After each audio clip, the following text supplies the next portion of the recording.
كان جهز بعض الاشياء بالنسبه للتصويت. بالنسبه للتصويت قام بعمليه بحث، فتش في العمليه وشاف انه هناك عديد الامور الغير واضحه، وعديد الامور في بعض الاحيان حتى مثيره للسخريه، لانه يجب مراجعه من يصوت في الكره الذهبيه. لانه لما شخص يصوت لاسماء الحقيقه بعيده كل البعد مستواها، شاهدنا اسماء الحقيقه تضحك. يعني المفروض انه نتعاملوا بنوع من اكثر جديه. اكثر جديه. الاشخاص اللي تصوت يجب ان تكون اشخاص جديين، مش اي شخص. يعني في الحقيقه في ناس صوتت فيها نوع من التفاهه، الحقيقه مش فاهمه كوره. يعني ممكن انا نجيب شخص من البيت عندي يصوت افضل. يعني الحقيقه تفضل ربيع. وهي اعطينا امثله مثلا واضحه. مثلا الصحفي المنتمي لاسكتلندا في المرتبه الاولى مكتوميني. اي مكتوميني يعني غابت عليه الدنيا. ممكن عنده علاقه مباشره بمكتوميني.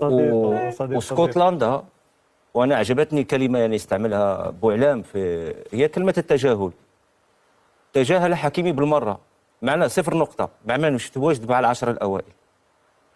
موزمبيق، والصحفي المنتمي الى موزمبيق كان كذلك محط سخريه في احد البرامج الفرنسيه. صوت في المركز الاول لمبابي، والمركز الرابع لفينيسيوس، والمركز السابع لهالاند، وتجاهل حكيمي. عايش على الاطلال، سبحان الله. هذا مدريدي بامتياز. يعني 3 لاعبين لم يفوزوا بولا لقب. لا، وبعدين السنه هذه ما في ولا امتياز. يعني ولهذا انا كما قلت يعني اردت ان ابحث من باب المعرفه، من باب معرفه ممكن المركز السادس، الاول ولا الثاني، مع احترامي للكل. لما تشاهد ديمبيلي ولما تشاهد كانت منافسه معناه لما تشاهد البرامج العالميه اكثر الاسماء التي كانت متداوله، وصحح لي اذا كنت مخطئ، كان ديمبيلي، كان يمين لامال، كان رافينيا، كان حكيمي، وبدرجه اقل فيتينيا. صح ولا لا؟ والله ما نحطوا حتى هذه الاربع الاسماء. هذه انا نخالفك الراي في الحقيقه. فيتينا هذه الاربعه والخمسه. انا يعجبني الحقيقه. لا جدا، لكن اعطيك الاسماء التي كانت متداوله من خلال البرامج العالميه الكل، من محللين، لاعبين سابقين، متخصصين، واعلاميين متخصصين. يعني لما نتكلم على تخصص معناه تجارب ل 30 و40 سنه. لما تشاهد الاسماء التي تم تجاهلها، واريد ان اركز على هذه النقطه هذه، من صحفيين لبعض البلدان، تشاهد البرازيل، الشيلي، اكوادور، كولومبيا، باراغواي، الارجنتين، من اصل 10 6 من الكونميبول. امريكا اللاتينيه. نمشيو يعني الكونكاكاف، تجد كوراكاو بالنسبه للكونكاكاف، هندوراس، جامايكا، المكسيك وبنما. نمشيو البلدان اللي هي بلدان الكره. اسبانيا تجاهلت حكيمي، وهنا السؤال الذي يطرح، يعني لو كان حكيم اسبانيا يتم تجاهله.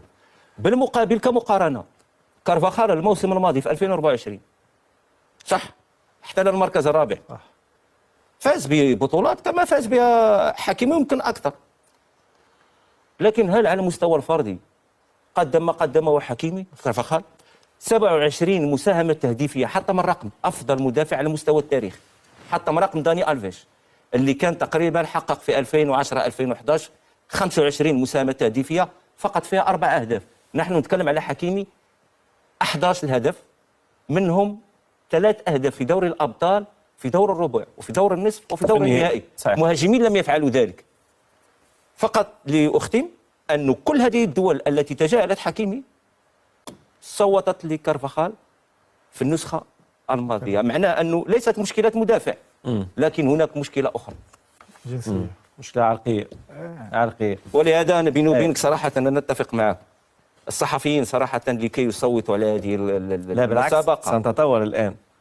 ممكن المواسم القادمة تجد لي انستغرام الى انستغرام زيد. لا نعطيك بعض والتيك توك نعطيك بعض الاشياء التي مثيره للاشمئزاز. غينيا مثلا، الصحفي المنتمي لغينيا اعتقد حكيمي في المركز السادس او السابع، من حط في المركز الثالث؟ جيراسي، مهاجم بروسيا دورتموند باعتباره غيني. يعني نحن نتكلم عن الاعلام الموضوعي والموثوق به، اعطي لكل ذي حق حقه، وهناك معايير. ما هو المعيار اللي تخلي جيراسي في المركز الثالث؟ اسمع شريف،